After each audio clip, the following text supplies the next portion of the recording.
dimandikan. Ketika dia dikuburkan tanpa dimandikan, gali lagi. Ya, mandiin dulu. Mandiin dulu. Ya. Yang kedua, watakfinuhu, mengkafaninya. Ya. Mengkafaninya.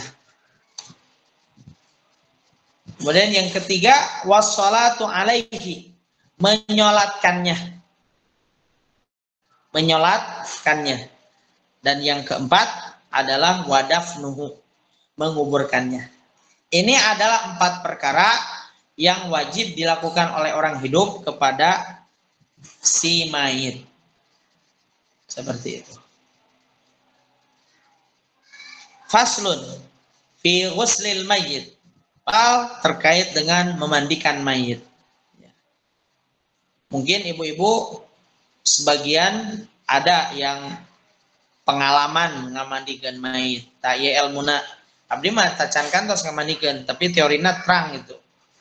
Kadang praktisi itu mungkin lebih paham daripada pemberi materi teori. Seorang pengajar teori, dia hanya di teori saja, tapi ketika praktisinya, prakteknya ya belum tentu juga paham. Gitu ya.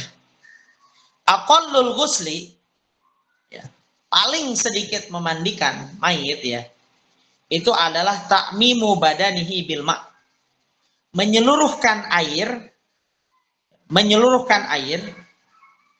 ke anggota badan si mayit.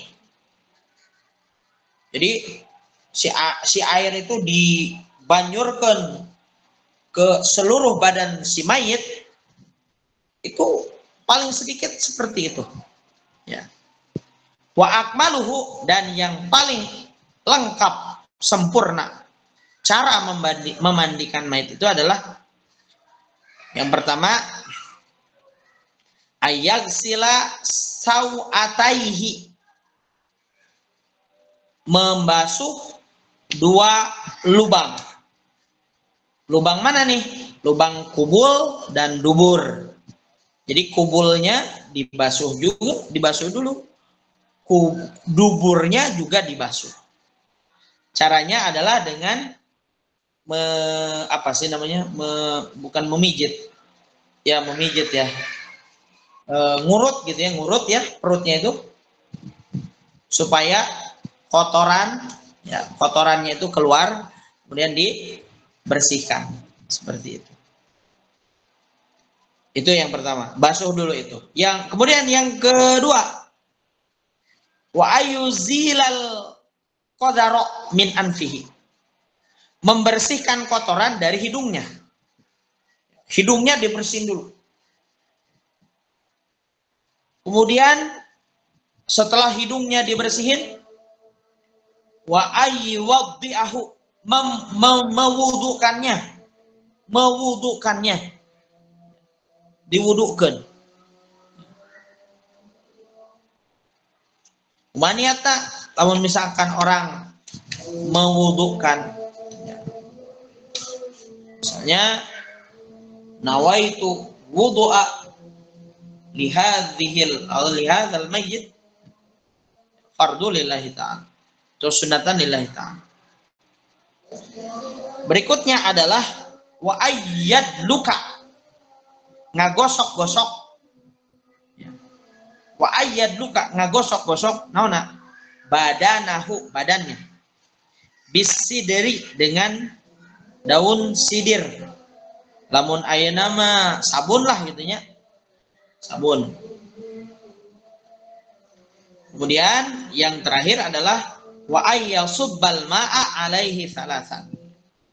Kemudian membanjur gitu ya, ngabanjurkeun kucai kepada si mayit salasan 3 kali. Itu paling sempurna. Nih, tata caranya begini. Kalau prakteknya itu, yang pertama, siapkan dulu ember, 3 ember besar. Ember pertama, ember yang berisi air sabun. Yang kedua, ember yang berisi air mutlak, air saja. Yang ketiga, ember yang berisi kamper. Ember yang isinya itu adalah kamper. Jadi kampernya itu jangan ditumbuk. Ya, tapi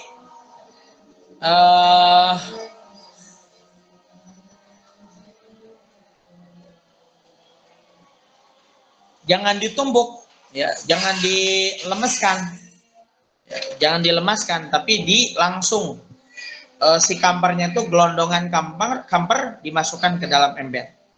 Direndam ya Pak Ustadz. Nah, gitu. Nah, gimana tata caranya? Nah, pertama si mayit banjur dulu dengan air mutlak. Dibersihin dulu kayak tadi ya.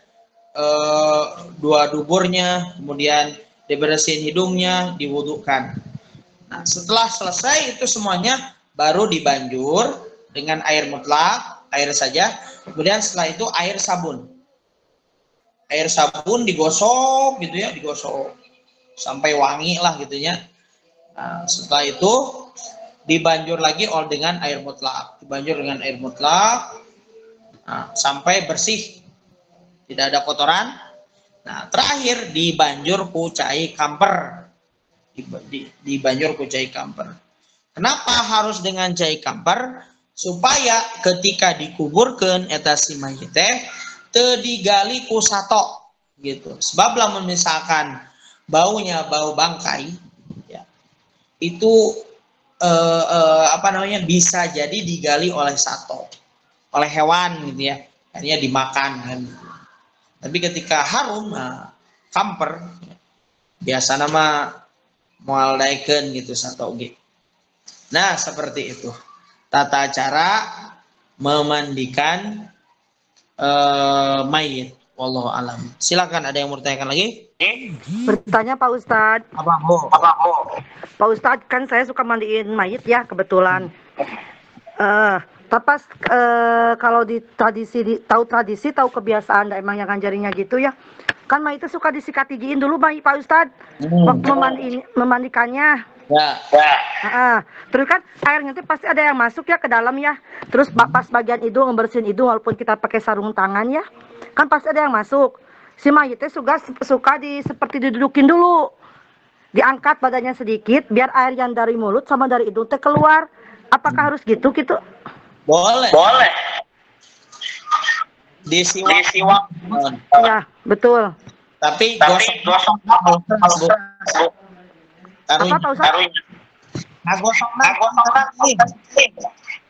Iya, pakai tangan.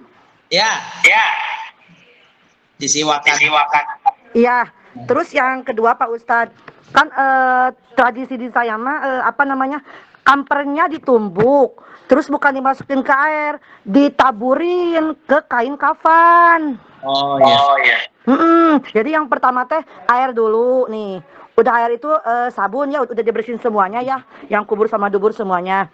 Terus sabunnya digosok tapi bukan dikena airin. Sabunnya digosokin ke badan. Nggak masalah ya. Terus pakai air lagi, air mutlak ya. Baru dikeringin. Ya. Udah masuk ke kain kafan, baru ditaburin kamper bawahnya tuh sebelum mayitnya. Boleh. Oh iya. Makasih Pak Ustadz. Ada lagi? Pak Ustadz punten, cuman itu ya yang menjadi masalah, apa ada syarat mesti pakai sarung tangan gitu Pak Ustadz? Sebetulnya zaman dulu kan nggak ada sarung tangan Bu. Iya. Ya, jadi tidak ada syarat.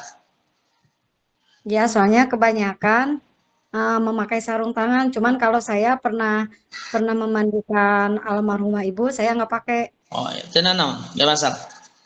Oh, gitu ya. Ya. Makasih Pak. Ya, siap. Ada lagi? Tidak ada. Pak Ustadz, satu lagi, niat memandikannya teh apa tadi teh Pak Ustadz? Mana Bu? Niat wudu untuk mayit. Nawaitu wudu'a lihadhil ya Ibu ya, lihadhil mayyiti lillahi ta'ala.